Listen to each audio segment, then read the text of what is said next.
주머니에 검정공 3개랑 흰공 5개가 들어있고 그 주머니에서 3개를 꺼낼 때 3개가 꺼내진 걸 확인을 했을 때 흰공의 개수를 우리가 확률 변수 x라고 놓겠다라고 하고 bx는 이 이하의 확률이 몇이냐라고 물어보고 있어요. 이거는 우리 일단 확률 변수가 될 수 있는 값을 생각을 해볼 수 있고요. 흰공이 나오는 개수는 빵개부터 몇 개까지?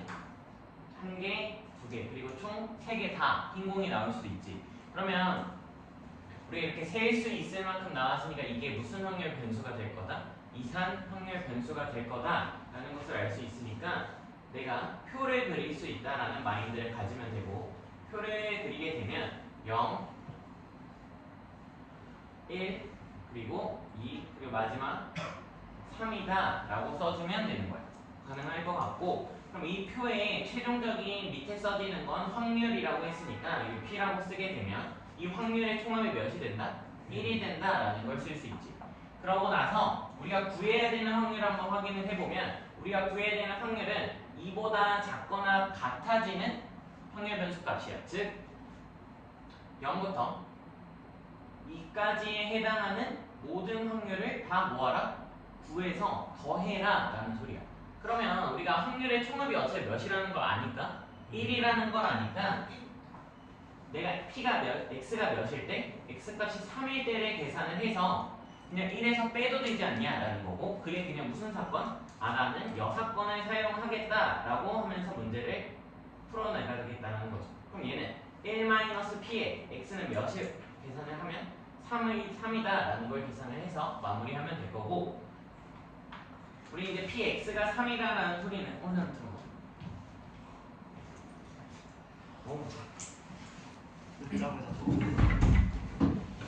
Px가 3이라는 소리는 8개의 공 중에서 3개를 뽑는 과정 중 흰공 5개 중에 흰공을 몇 개 뽑는다? 3개 뽑는다. 5씩 3이다 라고 쓸 수 있는 거죠. 이게 Px는 3의 확률이고 이 값은 몇이야? 라고 계산을 하면 28분의 5가 된다라는 것을 알 수 있어요. 28분의 5. 우리의 답은 1 빼기 23분의 5니까 최종적인 답은 23분의 23이다 라고 써주면 답이 되겠죠. 최종 답은 28분의 23이다 라고 마무리가 되겠네요. 확인할 수 있을 것 같고요. 5번으로 넘어갑시다. 5번.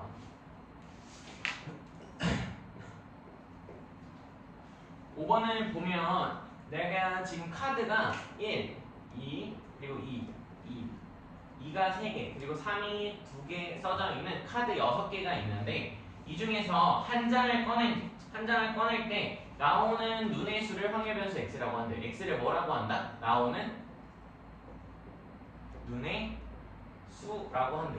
그러면 x값이 될 수 있는 걸 또 확인하는 습관이 필요하고 x값이 될 수 있는 건 1, 2, 3밖에 안 되니까 또다시 표를 그릴 수 있어야겠죠.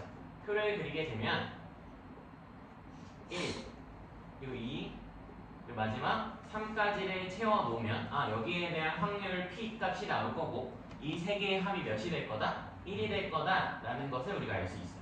근데 6개의 카드 중에 1의 눈이 나오는 확률은 몇 분의 몇이야? 그냥 6분의 1인 거지. 그냥 단순하게 6분의 1이고 2개, 2의 눈이 나올 확률은 6분의 3이다. 마지막 3의 눈은 6분의 2가 되면서 합이 역시나 1이 되는 걸 찾아낼 수 있는 거고 그리고 나서 우리가 구하고 싶은 게 Vx. Vx가 뭐였어? 라고 하면 우리는 얘는 분산이고 x의 분산을 구해라 라는 거야. 분산을 구하는 과정은 우리가 중학교 과정처럼 편차 제곱의 평균을 구하는 것이 아니라 우린 얘를 뭐로 바꿔서 제곱의 평균 빼기 평균의 제곱이다 라고 하면서 계산을 바꿨죠. 그러니까 즉 우린 이 계산법으로 문제를 풀겠다라는 거고 제곱의 평균은 내가 쓰게 되는 확률 변수들 값을 뭐해서 제곱해서 그때의 확률과 곱해서 평균을 내는 거니까 앞에 거를 계산을 해보면 1의 제곱은 그냥 1이니까 1 곱하기 6분의 1 더하기 2의 제곱은 4 곱하기 6분의 3 마지막 3의 제곱은 9가 되니까 9 곱하기 6분의 1을 써주면 되고 이 값 전체가 분모가 6으로 통분이 되어 있으니까 6분의 우리가 쓸 때도 1 더하기 12 더하기 18 정도로 써서 계산을 좀 더 편하게 하는 것도 괜찮아요. 그럼 몇 분의 몇이다? 6분의 31이다 라고 쓸 수 있는 거고 이제 난 뭐만 남았어? 색깔을 달리해서 평균의 제곱이 필요한 거야. 평균의 제곱. 평균의 제곱은 그냥 x값, 변수값하고 확률을 곱하면 되니까 얘는 그냥 바로 6분의라고 씁시다. 6분의 1 곱하기 1, 2 곱하기 3에서 6, 마지막 3 곱하기 2로 6이 되면서 얘가 2의 x값이 되는 거죠. 그러면 제곱의 평균은 뭐가 된다라고 말할 수 있는 평균의 제곱은 36분의 얘가 13이니까 169가 되고 우리가 원하는 값은 vx는 최종적으로 얘를 6 분모와 분자 6을 곱하면서 36분의 186 마이너스 36분의 169를 계산하면 될 거고 얘는 계산하면 36분의 17이다 라고 마무리 되겠지. 이렇게 해서 계산을 해주면 될 것 같고 이 앞장에서 39쪽에서 따로 더 풀어야 될 문제는 없을 것 같아요. 넘어가서 뒷장으로 넘어갑니다. 뒷장에 10번, 12번, 그리고 13번을 설명을 할 건데 10번을 중요는 아닌데 설명하는 이유가 이게 이런 게 내신 문제에 자주 나와서 그래서 한번 언급하고 가는 게 낫지 않나 생각이 들어서 설명을 하는 건데 이항공포가 다음과 같이 나왔어. 10,P라고 나왔어. 그러면 우리가 이 10,P라고 나오게 되면 이 10과 P의 의미를 각각을 확인할 수 있어야 되죠. 뭐라고 확인해야 돼? 이 10의 의미는 무슨 횟수? 시행횟수죠. 시행횟수. 시행횟수. 즉 내가 어떤 특정한 사건이 일어날 확률을 P라고 하면 이 P가 일어나는 횟수를 총 몇 번 하겠다? 시행은 10번 하겠다라는 거고 이 P는 특정 사건이 일어날 확률이다 정도로 이해를 하면 되는 거야. 그리고 나서 우리가 분산의 최대값이 되도록 하는 P의 값을 구하라 라고 하고 있으니까 분산의 식을 쓸 필요가 있고요. 이항공포는 시행일수와 특정 사건의 확률을 바로 구할 수 있으면 분산을 쉽게 구할 수 있다 설명을 했었고 어떻게? 얘는 N, P, Q였죠. N은 시행일수, P는 특정 사건의 확률, Q는 1-P다 라는 걸 기억하면 얘는 10 곱하기 P 곱하기 1-P라고 고쳤을 수 있고 이 녀석이 무슨 값을 구하는 문제로 바뀐다? 얘의 최대값이 되는 P 값을 구하는 거지. 근데 이거 P에 대한 몇 차식이라고 보도 돼? P에 대한 2차식으로 볼 수 있고 P에 대한 2차식인 과정 안에서 최고차항의 개수가 음수니까 위로 볼록할 테고 꼭지점에 x좌표가 우린 뭐가 될 거다? P값이 되니까 결국 답은 바로 P는 2분의 1이라고 바로 써도 상관이 없다라는 거죠. 넘어가서 12번.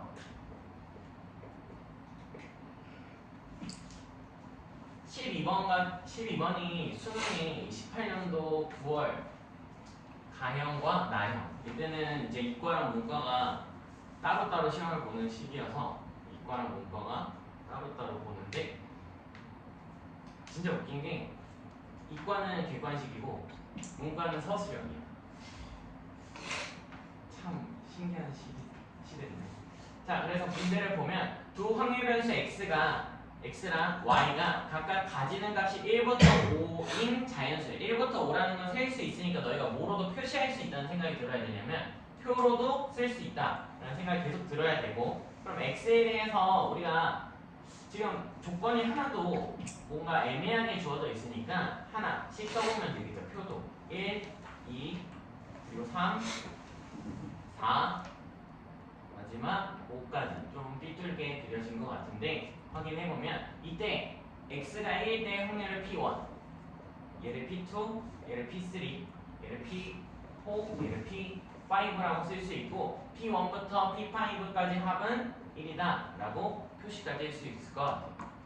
그리고 나서 y도 우리가 표로 한번 다시 표시를 해보려고 하는데 y도 표로 한번 표시를 해보려고 하는데 1일 때 지금 py는 문제 조건에 y는 k가 2분의 1 px는 k에다 10분의 1을 더한 거랑 같다고 했으니까 이때의 확률은 이때 py에 대한 확률은 여기에 대해서 몇 분의 몇을 하고 2분의 1배를 하고 그 값에다 10분의 1을 더하는 거랑 같은 거지. 즉 2분의 1 p1 더하기 10분의 1로 바꿔 쓸 수 있는 거야. 그럼 얘가 1일 때니까 2일 때는 똑같이 2분의 1에 p2 플러스 10분의 1이라고 볼 수 있는 거고 나머지들 역시도 그냥 내가 일반적으로 따라서 가면 마지막 다섯 번째 역시도 2분의 1에 p5 플러스 10분의 1이구나 라고 판단을 할 수 있는 거죠. 그리고 최종값 또한 1이 될 거다 라는 거 확인할 수 있고 이때 우리가 구하고 싶은 게 뭐냐 2의 x에 대한 평균이 몇일 때? 4일 때 이 y에 대한 평균은 몇이냐 라고 물어보고 있어. 이 y에 대한 평균은 여기랑 여기를 각각을 곱하는 거니까 일단 일반적으로 한번 써봅시다. 뭐냐면 1 곱하기 2분의 1의 p1 플러스 10분의 1 더하기 2 곱하기 2분의 1의 p2 플러스 10분의 1 더하기 땡땡땡 해서 마지막 다섯 번째 5 곱하기 2분의 1에 p5 플러스 10분의 1이라고 쓸 수 있고 이 식을 정리하면 2분의 1 p1은 1 곱하기 2분의 1 p1 2 곱하기 2분의 1 p2 5 곱하기 2분의 1 p5라고 쓰면서 전체적으로 2분의 1로 묶으면 내가 다시 한번 1 곱하기 p1 2 곱하기 p2 그리고 마지막으로 5 곱하기 p5라고 쓰면서 무슨 확률? x에 대한 평균과 같다라고 표시를 바꿔 쓸 수 있겠지. 얘가 왜? 얘가 뭐니까? 2의 x 확률 변수와 그때 확률을 곱하면서 쭉 더하고 있으니까 얘가 x에 대한 평균값과 같을 거다라는 걸 확인할 수 있고 뒤에 추가적으로 남아져 있는 게 10분의 1에 1 곱한 거, 10분의 1에다 2 곱한 거, 10분의 1에다 5 곱한 거니까 이 뒤에다가 10분의 1에다가 1 플러스 2 플러스 해서 어디까지? 5까지 써주면 되고 1부터 5까지 더하는 건 등차수열의 합이다 라고 너희도 생각할 수 있으니까 그냥 항의 개수가 5개, 평균값 3이니까 15다 라고 바로 쓰면 2분의 1 곱하기 4 더하기 10분의 15를 써서 계산을 하면 2 더하기 2분의 3이 되고요. 얘는 최종값 2분의 7이다 라고 마무리할 수 있는 거지. 2분의 7이다 라고 마무리할 수 있고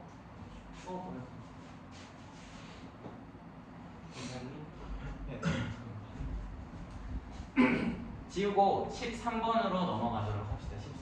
13번 같이 보면 지금 우선적으로 나는 x에 대한 확률 변수일 때 표를 줬고 그때 이 x가 0.27일 x에 대한 평균이 0.27일일 때 vx를 구하는 과정이다 라고 설명하는 빈칸을 찾는 문제인데 결국에 이 빈칸 찾는 문제는 그냥 어떻게 생각해도 되냐면 얘가 하라는 대로 따라가기만 하면 돼요. 천천히 따라가면 되고 그때 y라는 확률 변수를 우리가 확률 변수를 변환하고 있는 거죠. x에 대한 확률 변수가 몇 배를 하고 10배를 하고 마이너스 2.21을 빼고 있으니까 여기다가 10배를 해보면 1.21이 되고 빼기 2.21을 하면 마이너스 1이 나온다 확인할 수 있어요. 그러니까 즉 지금 확률 변수가 똑같이 맞춰지고 있구나 라고 생각을 하면 되고 그때 A값하고 B값을 구해달라 라고 문제가 말을 하고 있는 거야. 근데 지금 빼먹은 값이 하나 있어서 하나만 쓰고 가면 여기서 문제에서 이 Y가 과정을 거쳐서 그냥 0.5다 라는 걸 써줬고 그 다음에 A랑 B를 구하라 라고 하고 있어.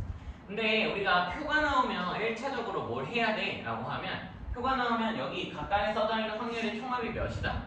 1이 된다 라는 걸 써야겠죠. 즉 A 더하기 B는 3분의 1이다 라고 쓸 수 있는 거야. A 더하기 B는 3분의 1이다. 첫 번째 관계식을 얻어낼 수 있고요.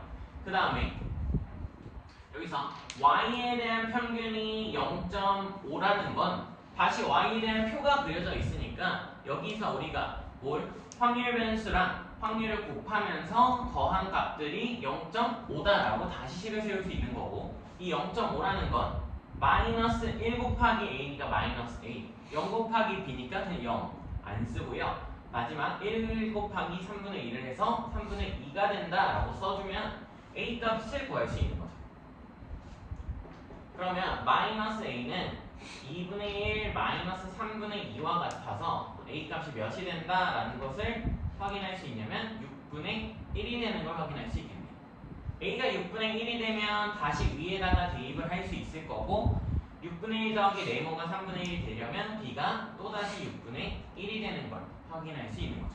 그럼 이렇게 하고 a랑 b 값을 구해냈더니 우리가 구하고 싶은 게 뭐야? 라고 하면 v, y가 네모 곱하기 v의 x랑 같네.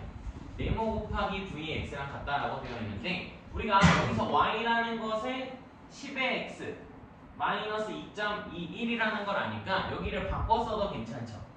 그럼 바꿔 쓴다는 게 무슨 소리야? 라고 하면 얘는 v의 10x 마이너스 2.21이라고 볼 수 있고, 우리 분산에 대한 확률 변수의 변화는 여기 더해지고 빼지는 건 영역이 있다 없다? 없다. 왜? 퍼진 정도의 위아래는 의미가 없다라고 설명을 했었고, 여기 10은 퍼지는 게 10배 10배가 된다는 뜻, 제곱배에서 10의 제곱 곱하기 v의 x라고 바꿔 쓸 수 있으니까 좌변과 우변을 확인하면 여기 빈칸에 써줘야 될 다에 들어가야 될 값은 몇이다?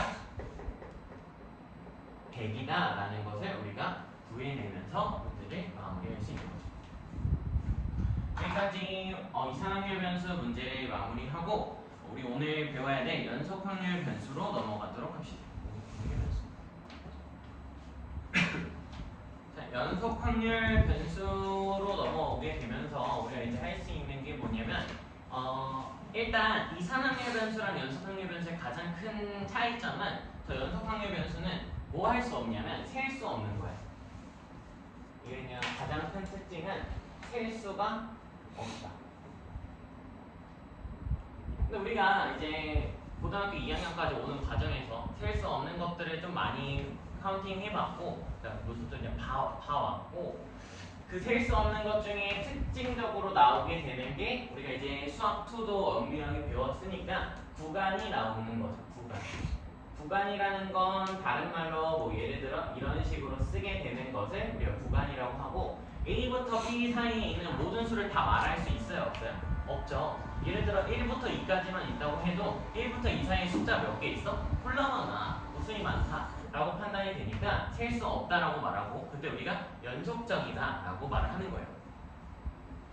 그럼 저렇게 되어 있을 때 우리가 연속 확률 변수라고 말을 하고, 우리가 특정하게 셀 수 없을 때 연속 확률 변수라고 말을 하고, 이때 우리가 다루게 되는 함수를 우리가 저번에 이렇게 두 개를 나눠서 설명을 했었고, 두 가지를 나눠서 설명을 했었고, 이산확률 변수일 때는 확률 질량 함수라고 배웠고, 연속 확률 변수일 때는 확률, 우리가 이제 다루게 될 함수가 확률 밀도 함수가 돼요. 확률 밀도 함수.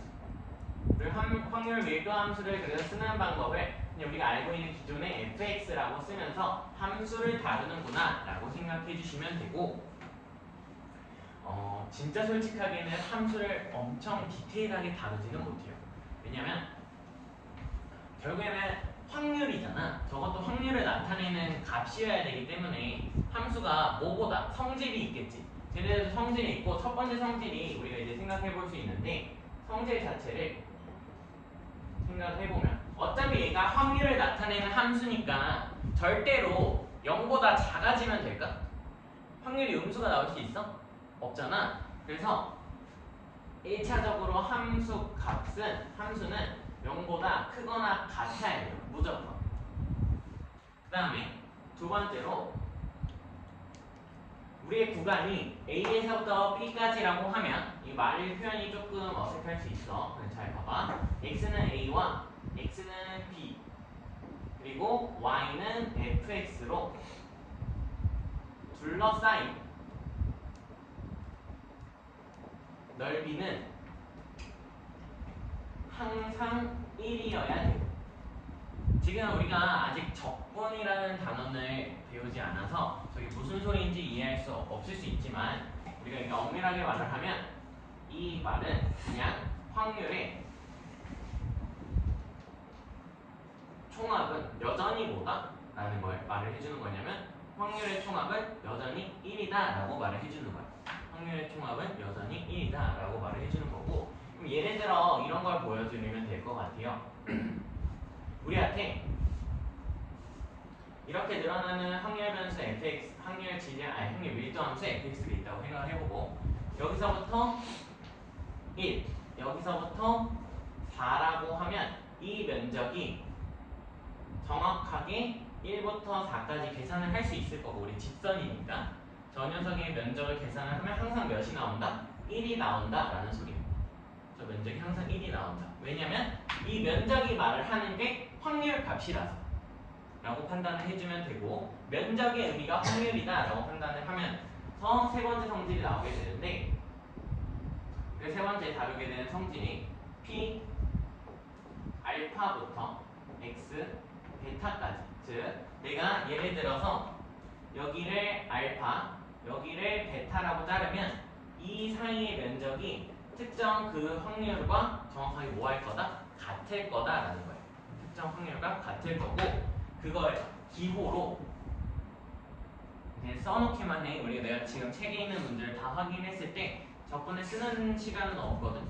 적분을 푸는 문제 하나도 없어. 근데 써놓고 나중에 기억을 해놓는 게 좋으니까 인테그랄 알파부터 베타까지 f x d의 x다 라고 쓰면 얘가 확률이 정확하게 똑같은 거예요.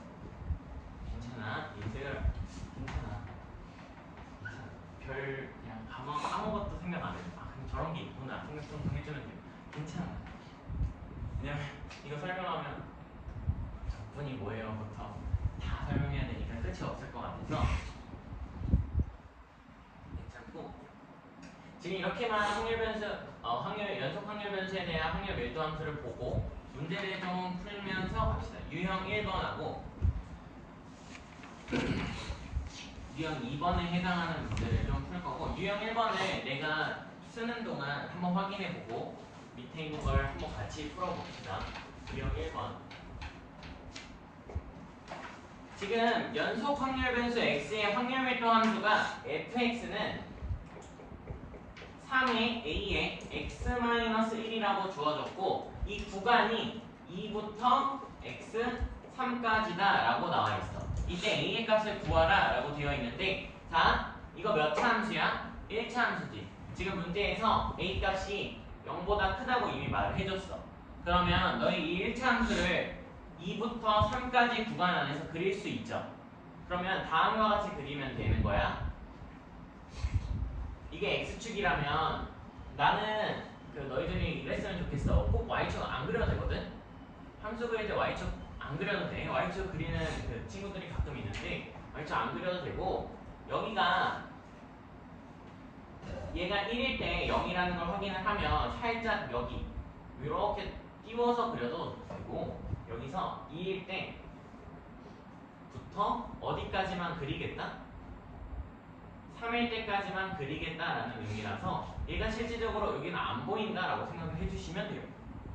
이 의미고, 얘가 어디서부터 2부터 3까지 둘러싸인 면적, 이 넓이가 몇이 될 거다를 우리가 알고 있는 거야. 그렇지. 이 넓이가 1이 된다라는 걸 알 수 있어. 그러면 우리 이거는 어차피 무슨 사각형? 사다리 꼴이 된다라는 걸 알면 밑면의 길이랑 높이만 구하면 되고, 높이는 이미 1이라는 거 확인이 끝났다면 여기 길이는 무슨 값과 같아? 함수 값과 같은 거지. 2를 넣으면 3이, 3을 넣으면 6a가 나오면서 이 넓이는 몇이다 라고 계산할 수 있냐면, 우리가 넓이는 2분의 1 곱하기 3a 플러스 6a에다가 곱하기 1을 한 거고, 그게 1이 된다라는 거니까 a 값이 몇 분의 9분의 2가 된다라고 하면서 마무리 되는 거죠. 9분의 2가 된다라고 확인할 수 있고, 밑에 있는 1-1번을 한번 풀어보세요. 1-1번.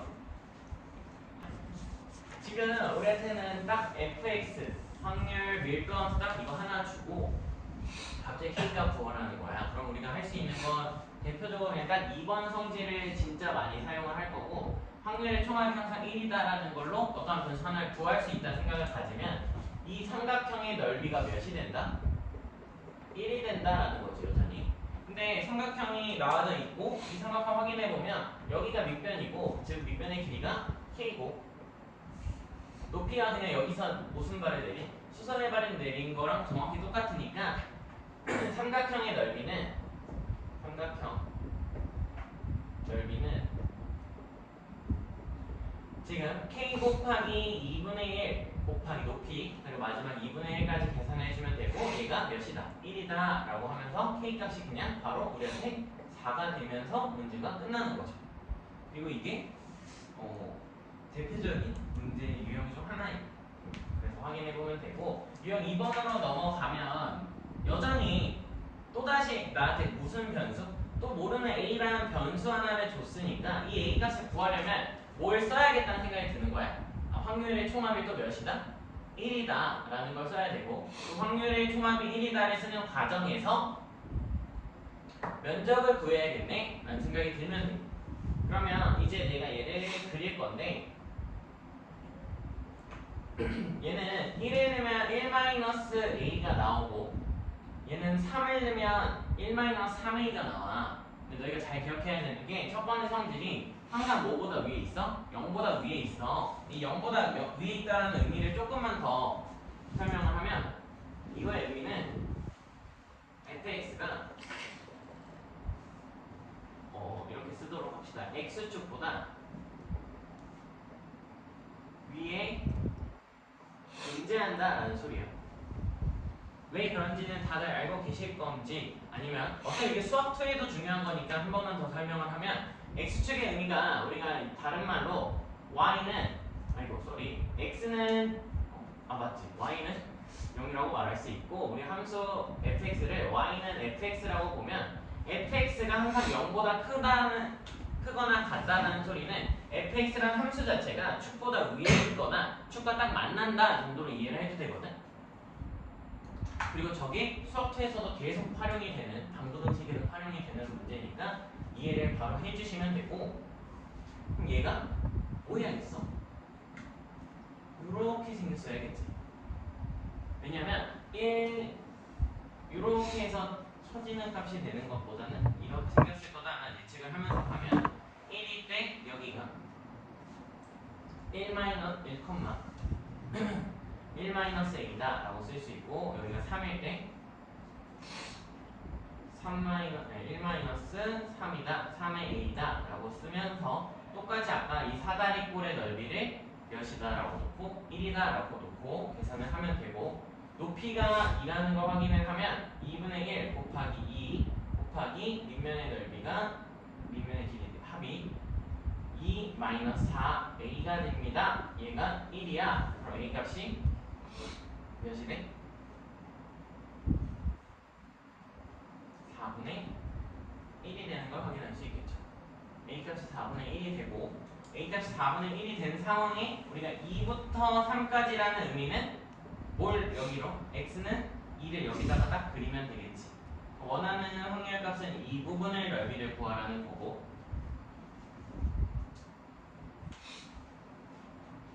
a 값이 4분의 1이 됐으니까 여기다가 2를 넣으면 1-2,1-2의 a였을 테니, 이 값은 4분의 1을 빼면서 2분의 1이라는 걸 확인할 수 있을 거고요.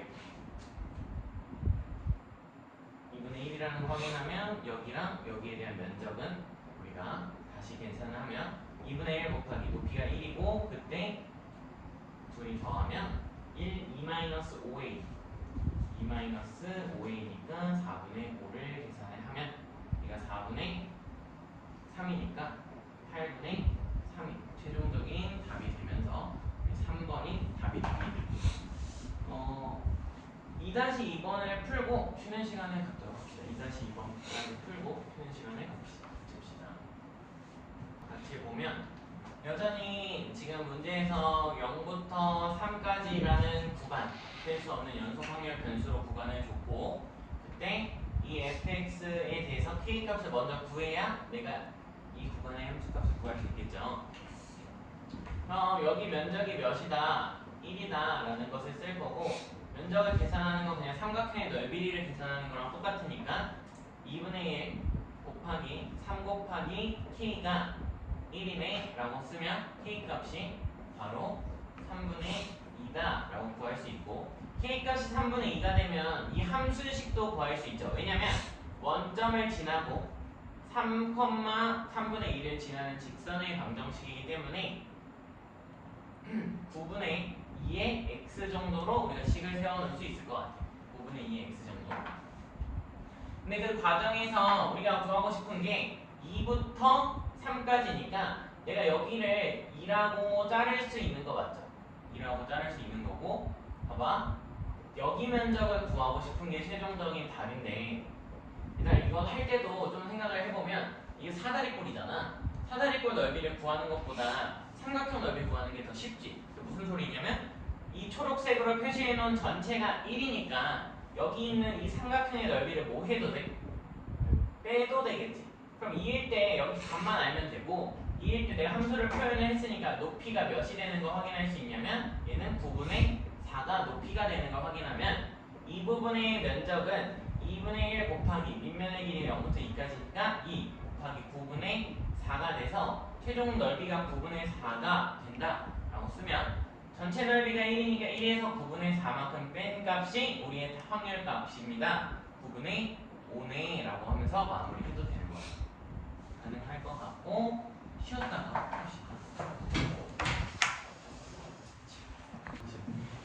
연속 확률 변수 파트는 사실 우리가 이산확률 변수 배울 때 어떤 느낌이냐면, 이산확률 변수는 배우고 확률 질량 함수를 엄청 많이 다루고 그리고 나서 이항분포로 넘어갔다면, 얘는 연속 확률 변수 확률 밀도 함수 이렇게 찔끔 다루고 바로 가장 중요한 정규 분포로 넘어가요. 정규 분포. 그거 줄게 좀 이따가. 누가 결석생인지 체크가 확인이 안 돼서, 그리고 결석생 중에 누가 오고 있는지도 지금 잘 모르겠어. 정규 분포를 설명합시다. 정규 분포. 정규 분포를 설명을 하면, 지금 내가 어떻게 보면 지금 처음이자 마지막으로 정규 분포에 대한 함수식을 써줄 거야. 왜냐면 정규 분포도 확률 밀도 함수가 존재하겠지. 그 확률 밀도 함수식을 써줄 건데, 너희가 평생 이제 볼 일이 없길 바라면서.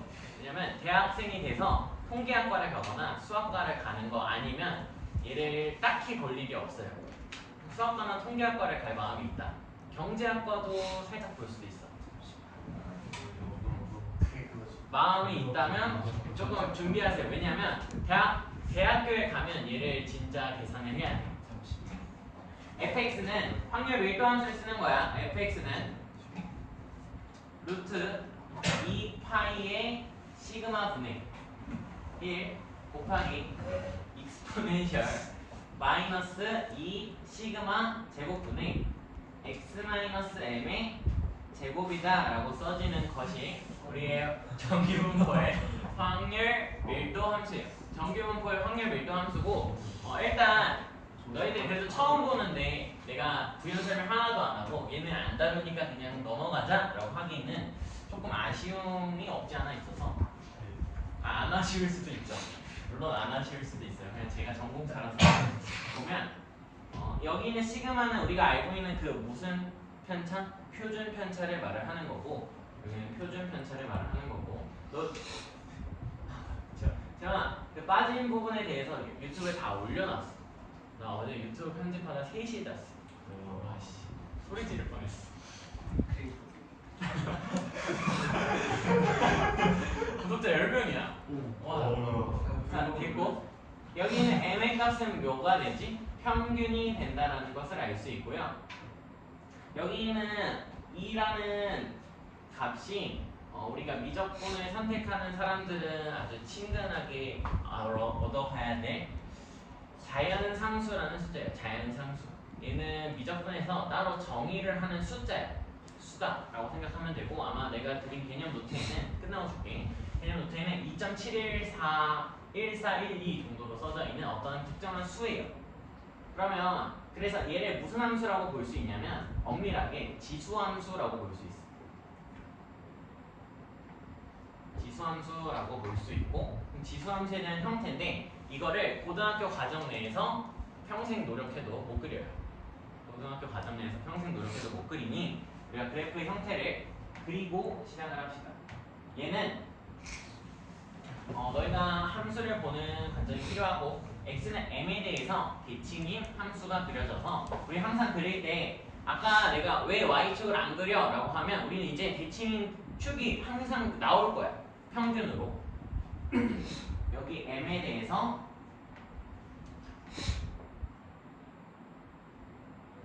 이렇게 생기는 게 정규분포의 그래프예요. 그러면 특징이 아주 명확한 함수이기 때문에 특징을 배워보도록 합시다. 특징을 배워보면 정규분포의 특징이겠죠? 정규분포의 특징이다 라고 하면서 배우면 첫 번째 x는 m에 대해서 대칭. 이 대칭이라는 성질은 너희가 수학을 배우는 과정 안에서는 그냥 대칭이 나왔다? 그냥 뭐 무조건 중요한 거다라고 생각해도 돼요. 어떤 함수든 누가 됐든 우리 사인과 코사인 그래프를 배울 때도 대칭이다, 점대칭이다, 편대칭이다 각각을 배웠을 거고 그래서 너무나도 중요하다라고 생각하면 되고 두 번째 얘가 여전히 확률 밀도 함수라는 건 변함이 없죠. 여전히 확률 밀도 함수라는 건 변함이 없어서 x축과 fx가 이루는 넓이는 몇이 될 거야? 넓이는 1이 될 거야. 그럼 얘는 5의 총합과 여전히 똑같다? 확률의 총합하고 의미가 같다라고 이해하면 돼요. 확률의 총합이 몇이다? 그렇지. 확률의 총합은 1이다 라고 쓰는 거고 세 번째 너희가 그래프를 보면서도 확인을 할 수 있지만 x는 m에서 무슨 값을 가질까? x는 m에서 이 함수는 그치 최대값 최대값을 갖는다. 네 번째 자 우리가 저번 수업에 표준 편차 분산 이런 거 설명을 하면서 분산에 대해서 설명을 했고 너희가 분산을 내가 너희들한테 분산이 뭐야? 라고 물어봤을 때 뭐 분산 투자라는 말도 나왔었고 쓸데없게 분산 투자라는 말도 나왔지만 퍼진 정도다를 나타낸다 라고 설명을 해준 친구가 있었어. 퍼진 정도다. 근데 이 시그마라는 것은 정의상 시그마라는 것은 시그마의 제곱이 VX가 된다라는 것을 우리가 알 수 있죠. 그러니까 즉 표준 편차의 제곱은 분산과 같다라고 생각을 하면 시그마 역시도 누구를 따르는 거야. 분산의 의미를 따르는 거지. 그래서 분산이 퍼진 정도라면 시그마 역시도 퍼진 정도를 엄밀히 나타내는 값이다 라고 생각을 해도 되고 그럼 시그마 값이 모해지면 커진다면 의미가 뭐야? 퍼짐 정도가 뭐해진다? 시그마 값이 커진다는 건 퍼짐 역시도 커진다라고 생각을 해주면 되고 그래서 그래프 자체가 조금 퍼질 거예요. 퍼진다. 그래서 의미상 내가 옆에다가 그림 하나만 그리면 얘가 시그마 값이 1이라고 가정을 해봅시다. 내가 검정색으로 그린 게 시그마 값이 1이라면 시그마 값이 2가 되면 어떻게 되겠어? 뭐 요렇게 생긴다라고 생각을 해주면 되겠지. 옆으로 조금 더 퍼지는 거야. 근데 시그마 값이 작아지면 퍼지는 게 커진다라는 거야? 줄어든다는 거야? 줄어든다는 거고 퍼지는 게 줄어든다는 건 우리가 어디에 밀집한다라고 말할 수 있냐면 평균에 밀집한다라고 말을 할 수 있어요. 평균에 밀집한다. 평균에 밀집한다라는 건 시그마 값이 여기서 1이었으니까 2분의 1 정도가 되면 이렇게 솟아서 그려지겠구나 정도를 판단하면 된다라는 거죠. 좀 더 이렇게 모래성을 이렇게 앞으로 모은다라고 생각해주면 돼요. 2분의 1 정도가 되면 이렇게 솟아서 그려지겠구나 정도를 판단하면 된다라는 거죠. 2분의 1 정도가 되면 이렇게 솟아서 그려지겠구나 정도를 판단하면 된다라는 거죠. 2분의 1 정도가 되면 이렇게 솟아서 그려지겠구나 정도를 판단하면 된다라는 거죠. 그러면은 빽빽해지잖아. 빽빽해진다는 게 퍼짐이 좀 덜해진다라고 생각해줘도 되지 않을까라는 거고. 다섯 번째, 평균은 m은 좌우 이동 정도로 판단을 하면 돼요. 이 m의 값이 만약에 나한테 50이다 라고 하면 여기 55에 대한 정규분포를 그릴 때는 똑같은 시그마 값을 따른다면, 검정색에 대한 똑같은 시그마 값을 따른다면 똑같은 높이를 찍으면서 우리가 이렇게 옆으로 좀 밀리는 형태가 되겠구나로 판단하면 돼요. 옆으로 좀 밀리겠구나. 45는 왼쪽으로 밀면 되겠지. 그러니까 좌우로만 이동한다라고 생각하면 되고, 이게 정규분포의 가장 큰 특징이야. 그러면 너희가 확률 변수 x에 대해서 조금 더 크게 쓰도록 할게요. 확률 변수 x에 대해서 정규분포를 내가 노멀 디스트리뷰션이라고 하면서 n이라고 쓴다고 했었고, 얘를 따른다. 확률 변수 x가 정규분포를 따른다라고 하면 우리는 두 칸을 채우면 돼. 어떤 걸 채우면 되냐면 여기 m, 시그마 제곱이다라고 하면서 채워야 돼. m의 값은 아까 말했듯이 무슨 값? 평균 값이고요. 평균이고. 시그마 제곱은 뭐와 같아? 분산과 같지. 근데 분산과 같은데 여기를 분산 vx로 쓰지 않아요. 이유는 얘를 무조건 표준 편차에 뭐라고 쓰는 게 핵심이냐면 표준 편차 제곱이라고 쓰는 게 핵심이거든. 이유는 여기 있는 식을 보면 확률밀도 함수에서 절대로 분산을 다루고 있지 않다라는 걸 생각을 하면 무조건 시그마 값이 있어야 된다라고 생각하면 돼. 그래서 간혹 진짜 고약한 학교 시험은 이렇게 줘요. 졸라 짜증. 분산이 루트 14예요. 네, 표준 편차가 루트 14예요. 여기를 제곱으로 안 줘. 이럴 때도 있어. 이거 확인하는 것도 내신에서는 중요합니다. 수능에서는 저걸 굳이 제곱이 아닌 수로 주진 않아요. 제곱인 수로 줘요. 너희가 스스로 판단할 필요가 있고, 이렇게 되면 이렇게 써져만 있어도 너희가 뭐라는 걸 판단해야 돼? 이 x에 대한 평균은 m이고 시그마 x 값은 그냥 시그마구나 라고 판단을 하면 돼요. 그러니까 즉 여기 써지는 이 두 개의 문자는 무슨 값으로? 상수값으로 나올 거야 라고 판단을 해도 상관이 없다라는 거죠. 관련한 문제를 좀 풀어봅시다. 관련된 문제를 풀어보면 43쪽에 유형 3번 한번 풀어볼게요. 유형 3번. 유형 3번의 큰 친구는 3-1번도 한번 풀어보시면 됩니다.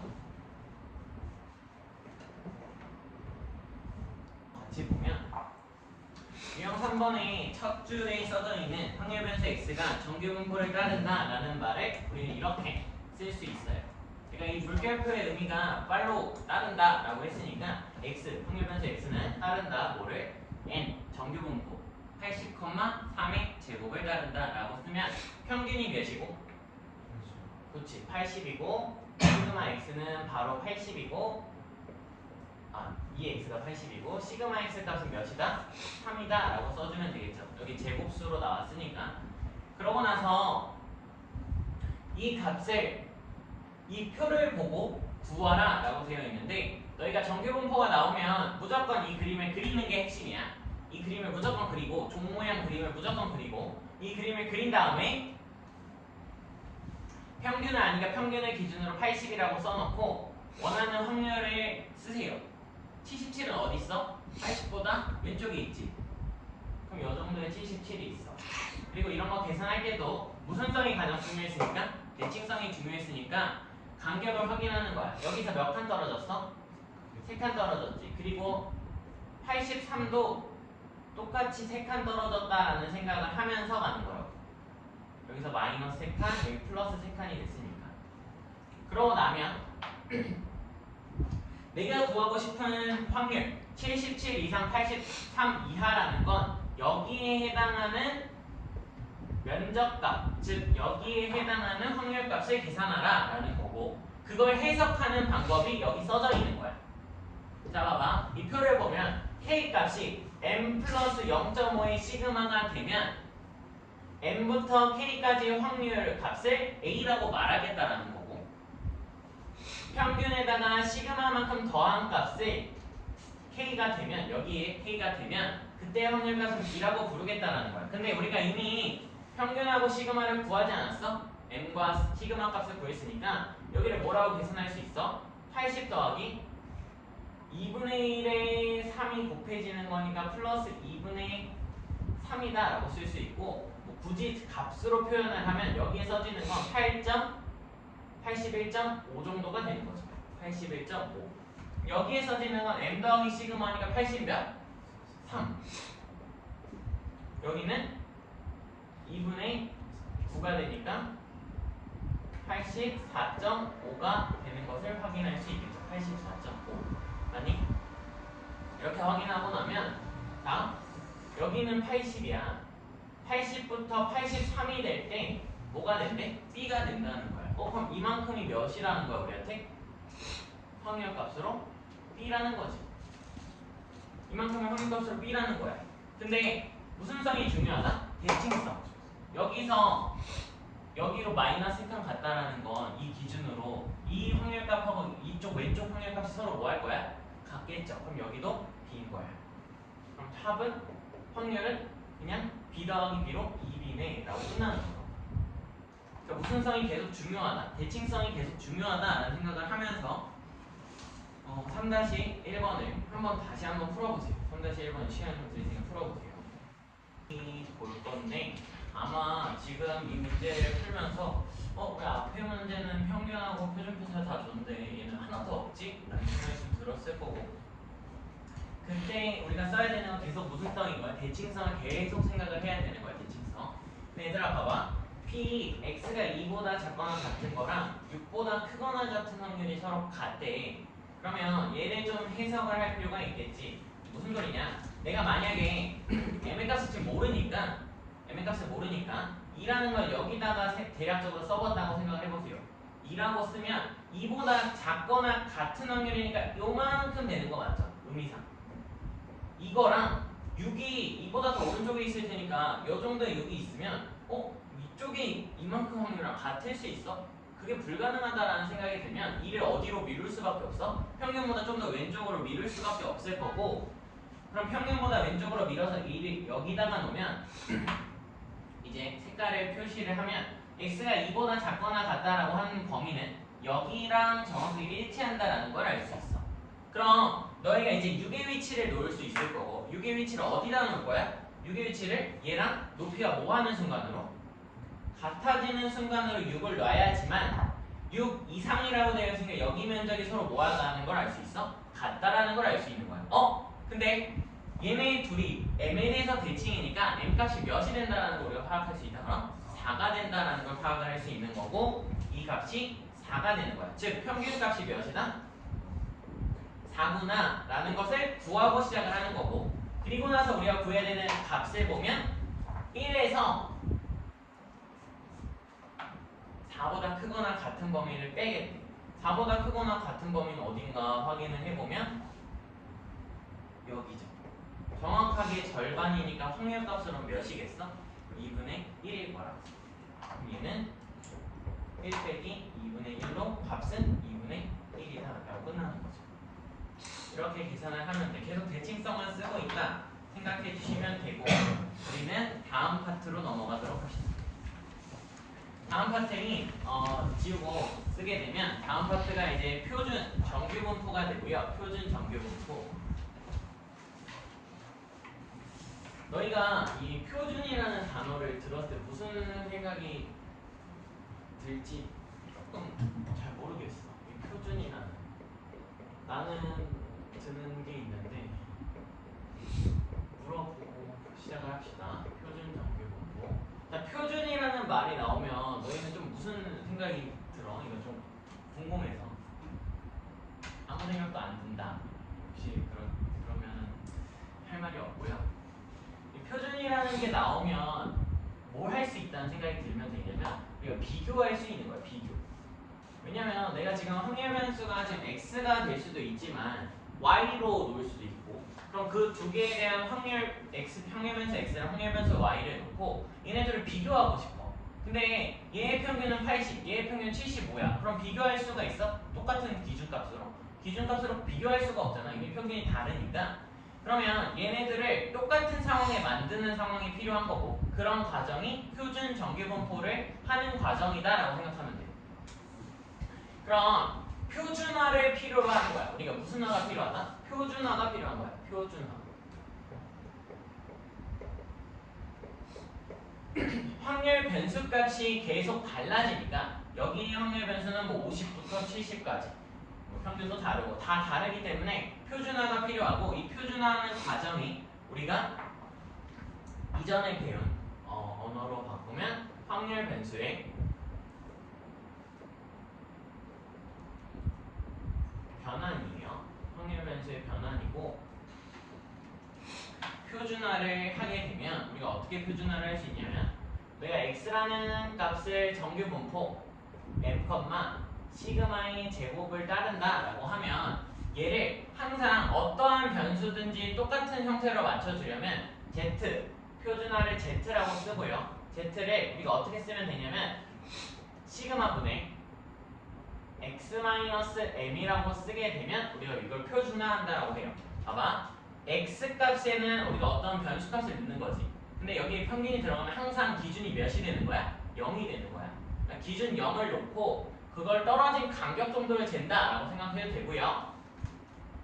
이렇게 놓으면 우리가 확률 변수의 변환이니까 우리 이때 상황을 한 번만 보면 이 x에 대한 정규 분포의 평균은 m이고 x에 대한 분산은 뭐 시그마 제곱이다라고 쓸 수 있고요. 시그마 x는 그냥 여전히 시그마다라고 쓸 수 있겠지.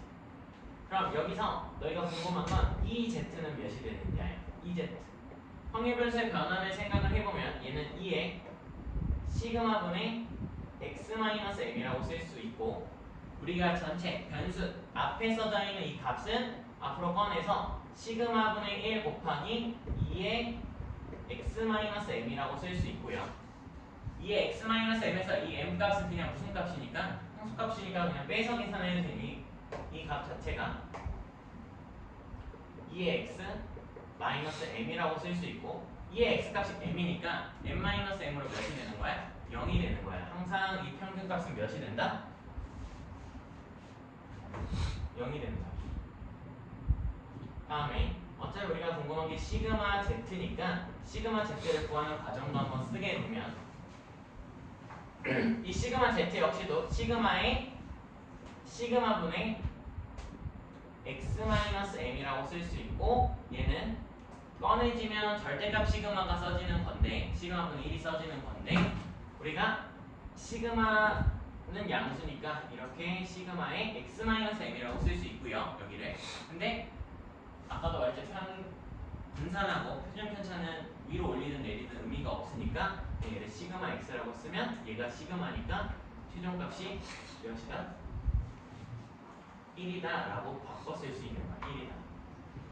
그럼 이 z도 여전히 정규 분포를 따를 거니까 우리가 표준화를 하게 되면 z는 따른다, 정규 분포를. 근데 평균이 몇이고?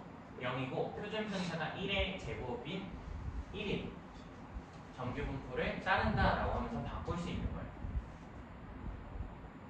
이렇게 되면 내가 다른 x라는 확률 변수랑 y라는 확률 변수를 비교할 수 있다 생각하면 돼. 이 여기 표준화를 하게 되면 이제 뭐 할 수 있다? 비교할 수 있다 정도로 생각하면 되고, 얘는 평균값이 몇이고 0이고 이렇게 생긴 정규 분포가 그려진다라고 생각을 하면 돼요. 그리고 의미상 여기가 1이라는 건 z값이 몇이다라고 이해를 하면 되냐면 z값이 1이다라고 이해하면 되지. 얘를 다시 한번 풀어서 조금만 설명할게. 이거 우리 간격으로 다 풀 거거든. 간격으로. 얘를 다시 여기다가 바꿨으면 시그마분의 x-m이죠. 확인돼요? 근데 여기 시그마 양변 곱하고 x로 정리하면 x 값은 몇이었다라는 거야? m 플러스 시그마였다라는 거지. 그러니까 즉 한 칸 떨어졌다라는 의미는 시그마 값 평균보다 시그마 값만큼 표준 편차 값만큼만 더해진 거야. 그러면 z값이 2분의 1이라는 건 의미상 z값이 2일 대로 봅시다. z값이 2라는 건 의미상 우리가 뭐라고 파악할 수 있어? 똑같이 쓰면 시그마분의 x-m이라고 쓸 수 있고 x값을 기준으로 m 더하기 2 시그마 평균보다 표준 편차의 몇 배 한 것만큼 더해진다? 2배 한 것만큼 더해진다로 파악하면 된다고. 그럼 아까 문제에서도 내가 기억하고 있는 걸 그냥 그대로 옮겨 쓸게요. 여기는 평균이 80이었어. 못 그려서 미안해. 여기 77이고 똑같은 높이로 여기가 83이었다. 그리고 아까 정규분포를 쓰면 80,3의 제곱이라고 써졌고, 그럼 여기 z값이 몇이다라고 너희가 바로 말할 수 있는 거야. z값이 평균으로부터 표준 편차만큼 한 칸 떨어진 거니까 z값 1이다라고 말하면 되고, 얘는 평균으로부터 표준 편차값만큼 마이너스 1만큼 떨어진 거지. 그러니까 얘는 z값이 마이너스 1이다 정도도 너희가 빠르게 판단할 수 있다는 거지. 얘를 판단을 하면 아까 그 표를 바로 보면서 값을 구할 수 있는 거야. 그럼 얘를 지우고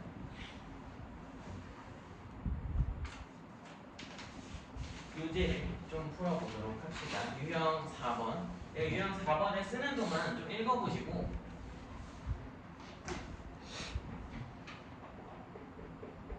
빨리 쓰도록 할게요.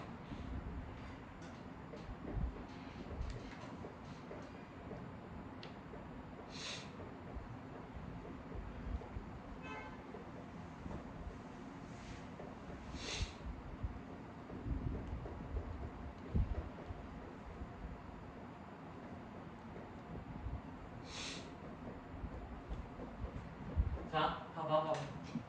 지금 밑에 보고 이거 보고 내가 잠깐 내려가는 사이에 너희가 4-1하고 2를 풀면 되거든? 봐봐. 표준화 안 해도 된다. 그러니까 내가 지금 이걸 설명한 이유는 표준화를 안 해도 너희가 빨리 풀 수 있다는 걸 설명을 하려고 하는 거야.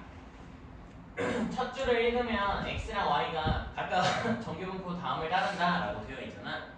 그럼 너희가 얘네들을 비교할 수 있는 방법은 표준화를 하는 것밖에 없다고. 왜? 얘는 평균이 10이고 표준 편차는 2야. 얘는 평균이 6이고 표준 편차가 3이야. 뭐 전혀 다른 식이라고. 그러니까 비교하려면 원래 무슨 화? 표준화를 해서 같은 상황 속에서 비교를 해야 되는데, 자, 얘의 의미를 따르는 정규분포를 그려보면 얘는 평균이 10이었고 이렇게 생긴 정규분포가 그려져 있을 건데 8부터 자, 8은 10을 기준으로 2칸밖에 안 떨어졌어요. 그리고 14는 조금 더 오른쪽에 떨어져 있다 정도로 이해할 수 있지. 이만큼의 확률하고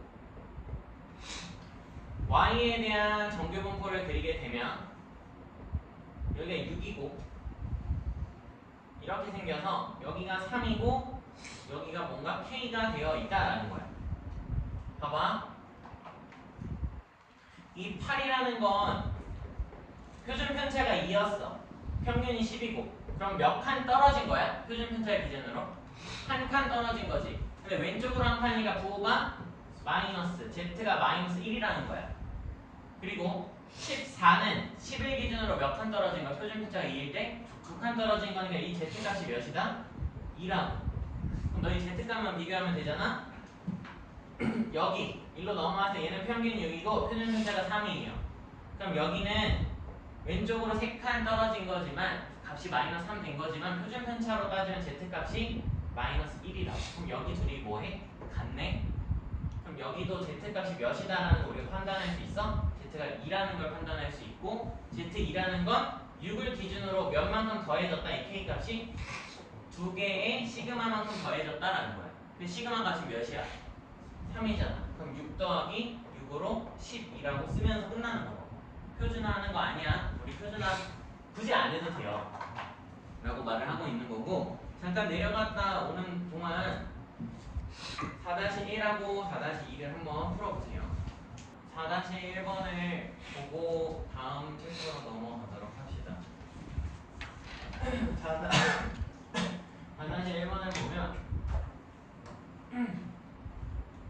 정규분포를 따른다라고 되어 있으니까 평균하고 표준 편차 확인할 수 있을 거고 평균이 15고 표준 편차는 5인 상태인데 그래프가 이 정도 그려진다 생각할 수 있어. 근데 우리가 원하는 게 뭐냐 보면 지금 x는 k보다 작거나 같은 확률이 0.16이 된다는 거야. 0.16. 그럼 이 확률이 자 봐봐 k 값이 만약 여기에 찍혀 있었다면 이하니까 더 컸을 거다라는 걸 확인할 수 있죠. 왜냐면 우리가 뭘 기준으로 이 평균을 기준으로 이 반만큼이 몇이다라는 걸 이미 알고 있으니까 0.5라는 걸 알 수 있으니까 얘도 0.5 얘도 0.5면 여기에 만약 k값이 써졌다면 이미 0.5를 포함하고 있기 때문에 0.16이다라는 말은 할 수가 없는 거야. 그럼 우리가 어디로 k값이 요 정도로 나타내면 되고 k값이 여기로 왔다는 건 이만큼의 확률이 몇이다? 0.16이 되는구나 라고 판단을 할 수 있어. 근데 여전히 전체 반의 확률이 0.5라는 걸 따라가야 되고요. 0.5에 대한 확률이 따라간다는 소리는 이만큼 남은 이 부분의 넓이는 몇이 돼야 돼? 넓이라는 거 확률이라고 말하는 거고 이 확률값이 몇이 돼야 돼? 0.34가 돼야 된다라는 걸 알 수 있어. 근데 문제에서 이렇게 다 줘요. 단 0부터 z 표준 정규분포에 대한 확률값으로 0부터 1까지가 0.34래. 근데 우리는 무슨 성이 있는 걸 알아? 대칭성은 있는 걸 아니까 여기에 z값이 몇일 거다라는 판단이 가능하다? 마이너스 1일 거다라는 걸 판단할 수 있는 거지. z값이 마이너스 1일 거고 z값이 마이너스 1이라는 건 평균의 기준으로 편차만큼 한 칸만 내리면 되는 거니까 평균이 15, 편차가 오니까 k값이 바로 몇? 10이다 라고 끝나는 거야. 그러니까 이 통계 범위로 넘어오면 외우고 안 외우고 차이밖에 없어요. 외우고 안. 그래서 시험 막 성적이 100점이 막 수두룩하고 그렇게 나오는 거야. 4-2번은 할 수 있을 것 같아서 넘어가도록 할 거고 유형 5번하고 유형 6번에 설명하고 다 마지막 하나 남은 걸 설명하도록 합시다.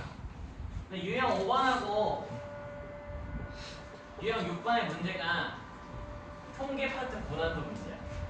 이 정규분포의 고난도 문제고 확인을 해보면 자 보면 어느 고등학교 남학생의 키의 평균이 170이고 표준 편차가 4cm인 정규분포를 따른대. 그러면 우리가 이렇게 쓸 수 있겠지. x를 남학생의 키라고 생각을 하면 이 남학생의 키는 따른다. 뭐를? 평균이 170이고 표준 편차가 4인 정규분포를 따른다 라고 표시를 할 수 있을 거고 이때 남학생 중 한 명을 선택했더니 키가 180 이상의 확률을 구하래. 얘는 정규분포를 딱 이렇게 뭐 하면 돼? 우선 그리고 여기 170이라고 쓰고요. 이렇게 그릴 수 있고 180 이상이라는 건 180이 어디 있는지 찍으면 되고 여기가 180이라는 거 판단이 되면 이만큼의 확률 여기에 해당할 확률이 몇이냐 라는 거야. 근데 171의 기준으로 180은 차가 8이고 그 8이라는 값은 얘네들의 차가 8이고 이 8이라는 값은 표준 편차에다 몇 배를 한 거랑 같아요? 2배를 한 거랑 같은 거죠. 그럼 여기에 z값이 몇이다? 우리가 판단? z가 그렇지 2다라는 거 판단할 수 있는 거야. 그리고 밑에 단 뭐라고 써졌는지 확인하면 단 여기서 z 0부터 2까지의 확률이 0.4772라는 거니까 이 파란색에 해당하는 확률은 0.5에서 빼면 되니까 0.0228이겠구나 라고 하면 끝나는 거야. 이렇게 단계별로 구하는 거야. 그러니까 문제를 얘네가 힌트를 단이라고 주는 문제는 엄청 좋은 거고 이렇게 표를 주는 문제는 조금 꼬았구나 정도로 판단하면 되고요. 유형 6번 유형 6번 같이 보면 40명을 뽑는 회사에 입사시험에 1000명이 응시했대. 그러면 40명 뽑고 1000명이 지원했다면 합격률은 몇 퍼센트가 되는 거야? 합격률, 뭐 퍼센트가 아니라 확률, 합격할 확률로 따지면 그냥 1000분의 40이다 라고 쓸 수 있고 얘를 굳이 뭐 약분해서 표시를 하면 0.04 정도로 표시를 할 수 있을 것 같아. 0.04. 그럼 합격할 사람은 0.04인데 응시자의 평균 점수가 50점이고 표준 편차가 8인 정규 분포를 따른다 라고 하면 x 팔로우 n은 50,8의 제곱이다 라고 표시를 할 수 있을 거고요. 정규 분포로 표시를 하는 거지. 이렇게 표시를 하고 났을 때 합격자의 최저점을 구하래. 합격자의 최저점. 그러면 여기가 평균이 50이잖아. 그럼 얘가 이렇게 생긴 정규 분포를 따를 건데 합격자의 최저점은 이 정도의 합격자의 최저점이 있겠지. 그럼 여기 이 확률이 합격한 사람의 확률이잖아. 이 퍼센트가 아까 몇이라고 구했어 우리가? 0.04라고 구했잖아. 여기가 0.04인 거야. 그럼 여기에 해당하는 확률은 몇이야? 절반이 0.5니까 0.5에서 빼면 0.46이라는 걸 알 수 있죠. 0.46 맞아요? 0.46이고 요만큼은 평균을 기준으로 절반이니까 이만큼이 0. 몇이야? 5지. 그러면 불합격할 확률은 몇이다라고 반대되게 말할 수 있냐면 0.96이라고 말할 수 있는 거야. 불합격할 확률은. 근데 우리는 원하는 게 여기에 대한 값이 필요한 거잖아. 최저점. 그럼 최저점이 되는 확률을 구하면 0.46에 해당하는 게 Z가 몇일 때야? 1.759. 이 최저점이 판단이 되는 값은 우리가 뭐라고 썼냐면 평균에다가 1.75의 시그마만큼 곱한 거를 더한 거의 최저점이다라는 거야. 시그마 값이 우리 지금 몇이야? 8이잖아. 8을 곱하면 계산해봤어요. 14예요. 14라 이게 64가 최저점이 되는 거야. 64점만 맞아도 합격할 수 있어. 좋은 회사야. 확인되니? 확인되면 됐고 마지막 개념은 진짜 1분 만에 설명이 가능해서 1분 만에 설명하고 마무리를 지어보도록 합시다. 마지막 개념이 뭐냐면 이항분포와 정규분포 사이의 관계인데 이항분포랑 정규분포 사이의 관계인데 뭐라고 생각하면 되냐면 이제 그냥 이렇게 생각하면 돼. 이항분포는 정규분포다. 정규분포로 풀 수 있다. 왜냐면 지금 우리가 풀면서도 느껴지지만 정규분포로 푸는 게 좀 더 편하고 쉽지 않니? 무슨 소리냐면 정규분포로 푸는 게 쉽고 편하다는 느낌은 너희가 그만큼 확률 구하기가 쉽다라는 거고 실질적으로 전체적으로 이항분포보다 정규분포로 확률을 더 많이 구해요. 나이를 먹을수록 대학을 갈수록. 그러면 우리가 x 팔로우 b 이항분포는 n, p라고 쓰면서 시행의 수의 그 특정 사건이 발생할 확률을 쓰죠. 이렇게 쓰는데 얘를 뭘 하면 여기 고등학교 내용 안에서 시행의 수를 충분히 하면요.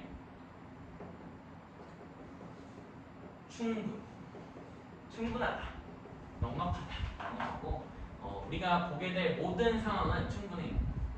우리가 보게 될 모든 상황. 얘는 무한대로 보낼 필요도 없어. 내가 아마 거의 써놨을 텐데 NP 값이 5보다 크기만 하면 무조건 충분한 거예요. 사실 이거 컴퓨터로 그려봤어. 5회만 딱 돼도 정규분포랑 거의 똑같이 찍혀요.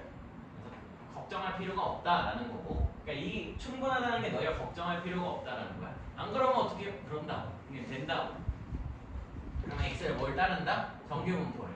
정규분포를 따를 때 여기에 해당하는 확률로 평균과 표준 편차로 구해야 되고 우리가 여기서 평균을 뭐라고 쓰기로 했어? NP를 평균이라고 쓰기로 했고 표준 편차는 루트 NPQ였으니까 여기는 NPQ라고 쓰면 끝이에요. 표준을 보니 꼭 특강을 유튜브로 시청해야 돼. 이렇게 바꿔서 뭐 할 수 있다? 다시 계산할 수 있다고. 남은 두 개의 유형 문제가 그냥 다시 정규분포를 이항분포를 통해서 정규분포 이 식을 만들고 다시 정규분포를 푸는 거랑 연습을 해보라고 하고 여기까지 하고 마무리하도록 하겠습니다.